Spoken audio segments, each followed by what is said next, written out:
bakka mijaataadha bareedaa keessatti.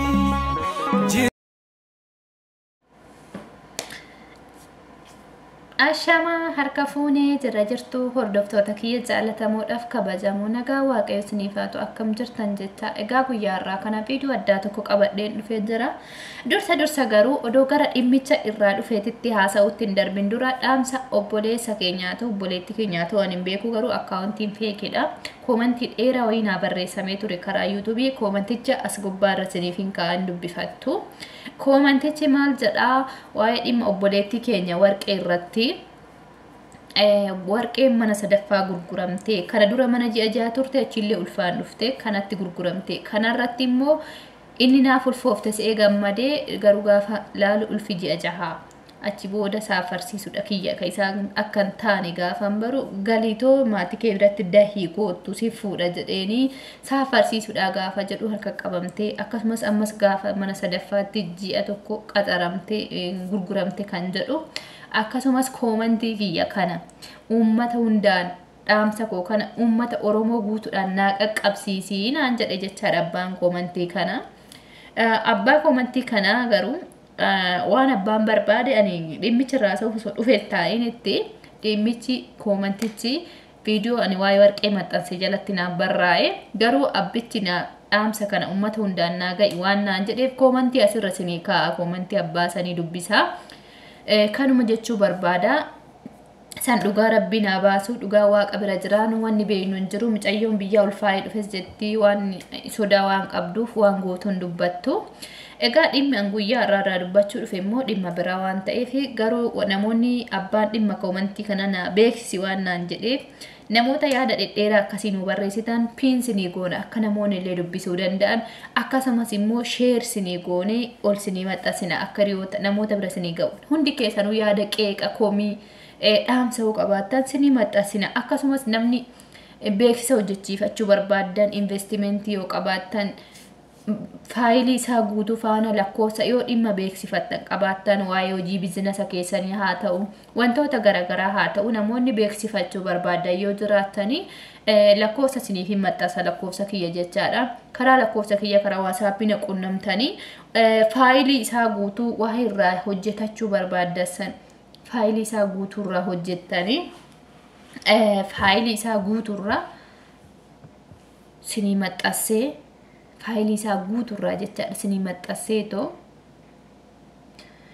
dhimmicharraa haasofna isinii maxxansee beeksisni hojjedha jechaadha faayilii guutuu naa ergitan karaa waasaappii namoonni beeksisa adda addaa barbaadan biizinasa haa ta'u mana nyaataa mana uffataa waan barbaadan hojjechiifachuu barbaadan isinii beeksisa rakkoon hin jiru uummata kiyya qashtii uummatan jaaladhu waan isiniin goone hin qaban kafaltii isiniin gaafadhu isiniif hin beeksisa akkanumatti. Garuu kafaltiin gaafa beeksisni kiyya hojiirra oolee meeshaan keessasuu yookiin biizinasni keessasuun oolee ijjate gaafsa waliin dubbanna. Amma garuu dhimma guyyaa irraa haasa'uu dhufettiin darbaa. Dhimmi guyyaa irraa haasa'uu dhufe yeroo jalqabaatiif doktorri Itoophiyaa keessatti rasaasa rukutamee seenaa fokkisaa galmeessite Itoophiyaan jedhamee karaa toora miidiyaa irratti haasa'amaa jira jechaadha.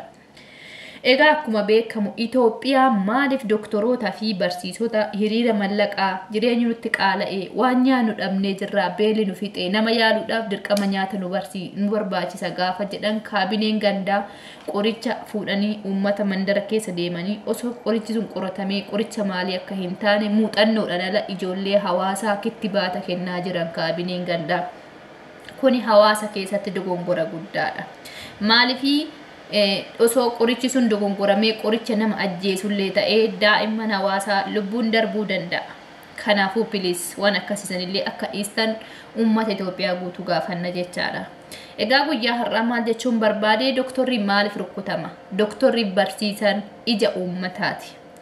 Barsiisaa jechuun doktora kan barsiise, mootummaa kan barsiise, kaabinee kan barsiise, poolisii federaalaa kan barsiise, kan xiyyaara balaliisu kan barsiise, konkolaachisaa kan barsiise, hayyuu biyya bulchu kan barsiise, mootii biyyattii kan barsiise, doktora kan barsiise, barsiisaa jechuun ija uummataati walumaa galatti jechaadha.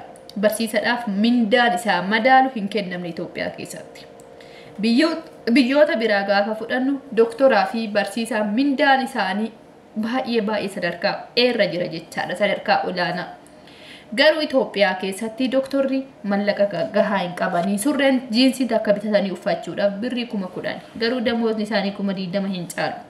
10,000 surree takka bitee 5,000 tiishartii obite maal nyaata, maal ijoollee ofiitiin barsiifata, maaliin of jiraachisa namni kun itti yaadamuu qaba. Tokkoffaa mootummaa yookiin qaala'insa jireenya biyya keessaa sirreessuu qaba. Yookiin yoo qaala'insa biyyattii sirreessuu hin dandeenye mindaa isaaniillee akkuma jireenyi biyyattii qaalofte faana ol dabaluufi qaba. Yeroo baay'ee ni argina barsiisonni Itoophiyaa keessatti kan du'aa jiran dhimma kanarratti. Waraqaa shiitti xiqqishuu shiit irratti barreeffatanii lafa godhanii maatiidha tanazzazanii deeman jechuudha. An kana booda dhufu nagaatti yaafiraa. Nagaatti jireenyi natti qaala'ee jira. Waan nyaadhu dhabee du'aaf jireenya gidduun jira. Kanarra jiraachuurra obbaafachuutu naafiraa jedha jechuudha barsiisaa yeroo baay'ee Itoophiyaa keessatti barsiisan garaagaraa du'ee uffannisee argama. Sababni kun immoo itti gaafatamummaa lubbuu kanaa kan qabu mootummaa Itoophiyaati jechaadha. Har'a biyya lafaa irratti illee gaafatamuu baatu boru samiitti gaafatamuun isaan oolu. Maaliif jireenya biyyattii qaalessanii mindaan isaanii xinnaate waan nyaatan, waan uffatan, waan ittiin maatii ofii qarqaaran gaafa dhabu maatiin isaan xaaree isaan guddisee isaan barsiisee sa'aatii kanaan isaan ga'e har'a waan ittiin oolma maatii san deebisan gaafa dhaban furmaata gaafa dhaban tarkaanfii lubbuu isaan irratti fudhachaa jiru. Kanaafuu mootummaan dirqama waa'ee kanaa irratti gadi fageenyaan hojjechuu qaba. Maaliif hawaasni kun rakkateeti. Tokkoffaa doktorri illee immoo dhiyoo kana gaafiin gaafatame torbaan lama dura jechaadha. Torbee tokkoof guyyaa haga guyyaa torbaan tokko hiriira bahanii turan doktoroonni. Gaafiin isaanii hin deebine jechaadha. Gaafiin isaanii sun akka hin deebineef karaa alaatiin talaallii uummataa kennaa jira mootummaan. Kaabinoonni fuudhanii mandarara deemanii daa'imman kittibaata godhaa jiran. Qoricha marziillee ta'e daa'imman hawaasaa duute hin beekamu. Dheengadda Finfinneetti jechaadha. Abbaan tokko osoo yaalamuudha deemu osoo mana yaalaa seenu mana asjokkaayii isa jedhamu jechaadha. Riifararii dirqama banee adagaa mudannoo tasa gaafa nama mudate mana itti yaalaman riifarariin cufaa waan jiruuf dhufee barrii mana yaalaa san duratti doktorri yaalaa waan hin jirreef lubbuun maanguddoo tokko darbee jira. Kanaaf immoo sababa kan ta'e mootummaadha. Mootummaan dirqama doktoroota kana mallaqa dabalee barsiisota mindaa isaanii dabalee gara hojii idilee isaaniitti akka deebi'an taasisuu qaba malee gaafii dhimmi siyaasaaf dhimmi lubbuu garaagara. Namoonni baay'een dhimma siyaasatti fayyadamaa jiru. Siyaasa ofiitiin mootummaan kana balleessee akkas godhe jedhanii doktoroota fakkeeffatanii kan siyaasa ofii keessa naggaadatan jiruu danda'u. Garuu siyaasa fi dhimmi lubbuu garaagara. Barsiisaan kun gaafa du'e, doktorri kun gaafa waan nyaatu dhabee du'e, eenyutu irratti gaafatamummaa akka qabu hundi keenya ni beekna. Kanaafuu mootummaan yeroo jalqabaatiif Itoophiyaa keessatti seenaa fokkisaa hojjete. Akkamitti doktorri kan foolisiiyyuu yaalu foolisiimti doktora irratti harka ol kaasee rukkute odoo inni boru rukkutame kan isa yaalu doktora sanii jechaadha. Doktora rukkutuun dogongora cimaadha. Kanaafuu hawaasni Itoophiyaa guutuun jechuudha dhimma doktoroota irratti walii galtanii doktoraa fi barsiisota bira dhaabattanii mindaan isaanii akka dabalamu taasisuu fi sagalee ta'uu qabna.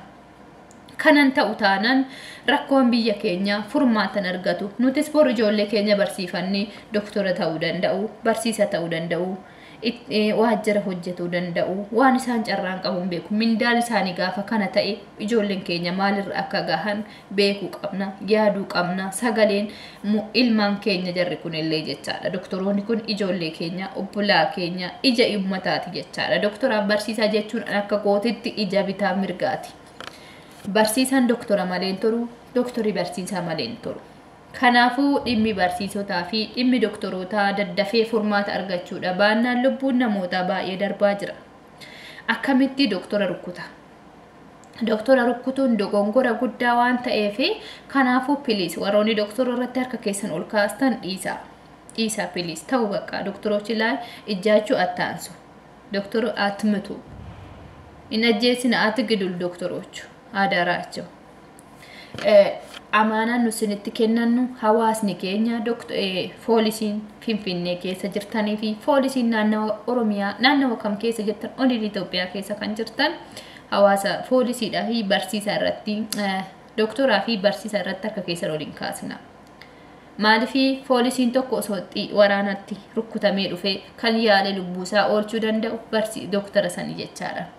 Dhaloonni nu barsiifannee biyyattii bulcha jennee abdiitti ittiin qaruudhaaf sammuu ijoollee ittiin qarra jennee abdiirra kaawwannu barsiisadha. Bor ijoollee keenya isatti barsiisan nu barsiisa jechaadha. Ijoollee keenya barsiisan nu barsiisa.